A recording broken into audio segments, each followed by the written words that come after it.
What's happening, folks? Look, the Browns have named Joe Flacco the starting quarterback. I know I'm a little late getting to this. That news already broke a few days ago, but I just got back from vacation from Wyoming with the family. Look, the Browns, I know people are going nuts, saying this hasn't been a real competition, and I don't really think it has. I have to keep saying this because it's just true. When it comes to Andrew Berry, I don't know as much about Kevin Stefanski. I think he just kind of follows Andrew Berry's lead in certain things.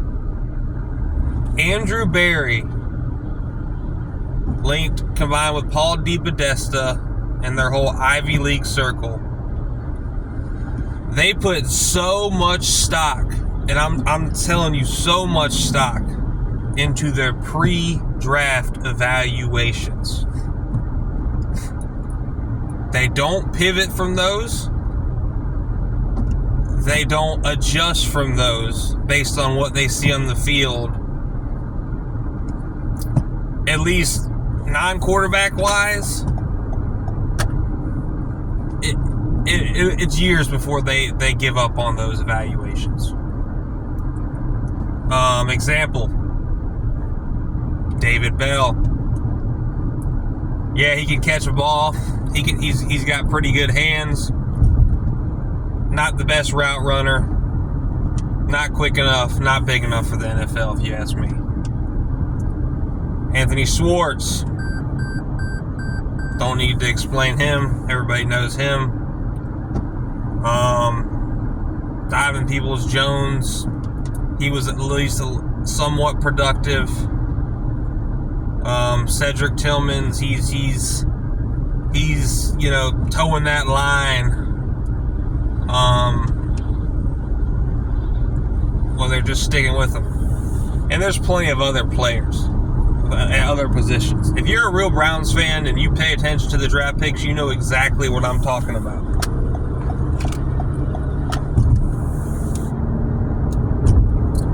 The thing is, Dillon Gabriel is always going to get a shot over Shador, at least for now, based on where he was picked. My problem is, listen, I'm not saying Shador should start at all. I think Joe Flacco should be the starter to start the season. He's had success with this offense. He's a 40-year-old vet. He took this team to the playoffs 2 years ago. I think Shador should be QB2. I don't see the reason of Kenny Pickett staying on this team. And, regardless of who's better, Kenny or Joe, I don't see the purpose at all of keeping Joe and Kenny on this team. You got Dillon Gabriel. You got Shador Sanders. Okay, you're going to keep all four. I think it's a mistake.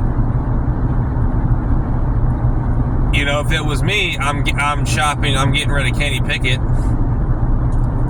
If you get a 6th round for him and you lose a pick on him because you paid a 5th round pick for him, you just got to take that loss.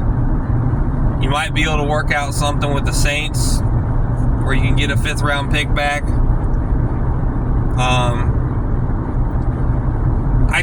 Listen, next year they got the 2 1st round picks. They're going to go quarterback heavy. They're going to go after a quarterback if they need to. That's what everybody's saying. The problem is, even at your golden boy Dillon Gabriel, if you got him 3rd on the depth chart, you're not going to be able to evaluate him this year if you're going to throw Kenny Pickett out there 2nd to see what he's got if Joe Flacco doesn't work out. And then you're definitely not going to be able to see what Shador has. People can say, oh, well, Dillon Gabriel is a future backup. They drafted him to be a backup. I'm not drafting my backup quarterback, future backup quarterback, in the third round. That's a waste of pick. And you don't draft a Shador Sanders to be your future backup quarterback. That's just not who he is. I'm sure he would do it for a few years and, be a good Samaritan. But if you go draft a rookie in the first round next year, neither of these guys are going to get their shot. I personally think Shador should be QB2. I think he's shown that. I think, Dylan Gabriel's made some good throws, good plays. I'm not even talking about, everybody's like, the game, compare the games. Yeah, if you compare the games, Sanders had a better game, and, they're trying to, certain media outlets are trying to knick-knack, some of Gabriel's bad throws and interceptions. I don't even care about that. Shador obviously has more upside. He obviously has more energy. I just don't, but like I said, back to the pre-draft evaluations. That's all those fuckers care about. Because they think they're so damn smart. I'm telling you. And it's so frustrating. Because it's like, good football coaches, for example. They're in a game. You got two running backs. One's busting off 10-yard runs, 8-yard runs. The other one's, he's getting 3 yards. He's getting help. At some point in the game, you give the running back who's got the hot hand more carries. The Browns don't operate like that. You got to go with the hot hand. Right now, Shador Sanders is the hot hand. He should be your number 2 quarterback. Theoretically, yeah, if you're keeping Kenny Pickett, he should probably be the number 2 because he's got more experience. But it makes no sense for him to be here. You got to see what you got. And Dylan, you made the mistake of drafting 2 rookies. You got to see what they both got. And if one's 3 and one's 4, you're not going to see that. 2 games is not enough to see if you got something in either of those guys. Shador should be number 2. Plain out simple. If you're going to keep Kenny Pickett and the 2 rookies, I don't see why you drafted Shador Sanders. I'm glad Shador's here. I don't think right now. I think in a year or 2, he could be the future in Cleveland, like a Jordan Love, like an Aaron Rodgers. They sat for a year or 2. I think that'd be, or even Patrick Mahomes, he sat his rookie year. I think that would be good for him, and but you're not going to be able to see if that situation can play out. And if you love Dylan Gabriel, even for him, there's no sense to keep Kenny Pickett here. If you're going to keep Kenny Pickett and Joe here, why did you draft Shador and Dylan? It just makes no sense. You could say future backup, blah, blah, blah. Well, if you drafted Dylan Gabriel in the 3rd round to be your future backup, you wasted a fucking pick in the 3rd round because you could get a damn blue chip player in the 3rd round that'll help your team out now. I just don't understand. They're making it so much harder. I know they said Shador was a value pick. A value pick for what? Because you're not getting a chance to see if that, I just don't. And if you think you're going to roll into next year with Shador and Dylan and go draft a rookie in the 1st round, you're going to play the rookie in the 1st round. I just don't understand. You're just creating so much chaos and making your decisions so much harder. People want to say, Shador does bring a lot of attention. And, that's just because he was a guy that fell.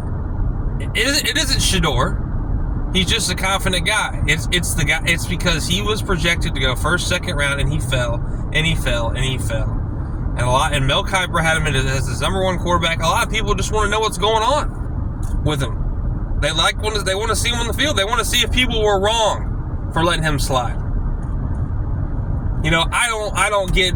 I'm fed up with all the Colorado fans. That are just saying, he needs to ask for a trade, and, he needs to go to a team that wants him so he can play. Shador's not going to walk into any other team right now and start unless it's maybe the New Orleans Saints, maybe. Not saying Shador can't be a great NFL quarterback. I'm not saying that at all. It's just most teams already have their franchise quarterback in the NFL right now. Yeah, he could definitely go somewhere and be a number 2. I just don't understand what the Browns are doing. I know it's the whole concept of just get as many pieces as you can and one will stick. But right now, if you didn't have your 2 first-round picks next year, I would say, okay, let's just roll with 4 guys and hopefully within the next 2 years, one of them pans out to be but that's not the case. You got to see what these 2 rookies got. I just don't see how you can make Shador Sanders number 2 on the depth, or how you can't make him number 2 in the depth chart. You got to go off of what you've seen recently. Who's got the hot hand? Look, if you put Shador Sanders at number 2 in the depth chart, we're going off of what we've seen recently. Doesn't mean he's got to be number 2 the next week. You don't have to leave number 2 the same every fucking week. If they both play next week and Shador plays poorly in the last preseason game and Dillon Gabriel throws 3 touchdowns, no interceptions, then you can move Gabriel. You go with the hot hand. And if Joe Flacco's, this team, I think the defense is going to be really good, and if there's competent quarterback play, I'm not even saying good, competent, then this team, I think, can win 7 or 8 ball games, at least. That's how good I think this defense is going to be. So, even if Joe Flacco's 3-2 or 500, or if he's 500 or better through these first 5 games, I'm not taking Joe Flacco out. I think they want Kenny Pickett to start. I think that does no good. And if that's the case, why bring Joe Flacco here? Or why draft 2 rookies? They're just... if they picked 3 quarterbacks right now, I think they would take Joe Flacco, Kenny Pickett, and Dillon Gabriel because of their pre-draft evaluations. It is so unfortunate that's the way Andrew Berry handles his business. He goes more back to his evaluations more than what he sees on the field. And that alone, if he doesn't pivot from that or adjust from what he sees on the field, will be the reason he gets fired within a year. I don't post a lot right now just because I'm just so frustrated with it all, and I'm just, listen, I love the Browns, man. I love them so much that the frustration gets to me. Like, it gives me depression and stuff. People can just laugh and say, oh, that's funny over a sports team. Dude, I love the Cleveland Browns, man. You have no idea.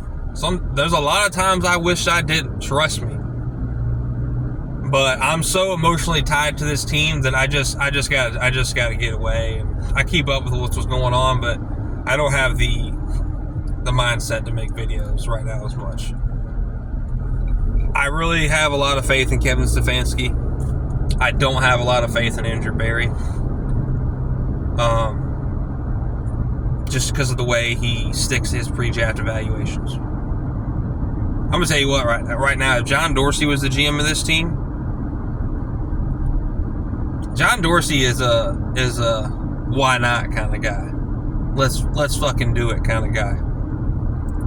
If John Dorsey is the GM of this team, right now he's saying Shador Sanders is starting week 1 for us. We're gonna see what we got with this kid. We're going all in. But John Dorsey's not here anymore. John Dorsey's not here anymore because he hired Freddie Kitchens, which, even though Freddie Kitchens still went 7-9, which I'm not saying he shouldn't have been fired, but I don't think they should have let John Dorsey go because of that. But anyway, that's a whole nother story. Listen, I want Shador to get a fair shake. That's all I want. You got to let Kenny Pickett go. And if you love Kenny Pickett that much, you got to let Joe Flacco go. I just don't see the point. I just don't see the point. Honestly, if they traded Shador at this point or let him go, even though I'd hate it, I just don't see the fucking point of doing all this. You're just making it harder on yourself. Anyway, we'll see how it shakes out. Don't have faith at all. I really don't. Shador Sanders should be number 2 in the depth chart. No fucking excuses. Like I said, if he goes out and plays poorly next week, if he even plays, and Gabriel, plays well, then you can switch that around. But like I said, pre-draft evaluations, baby. That's all that matters. Go Browns.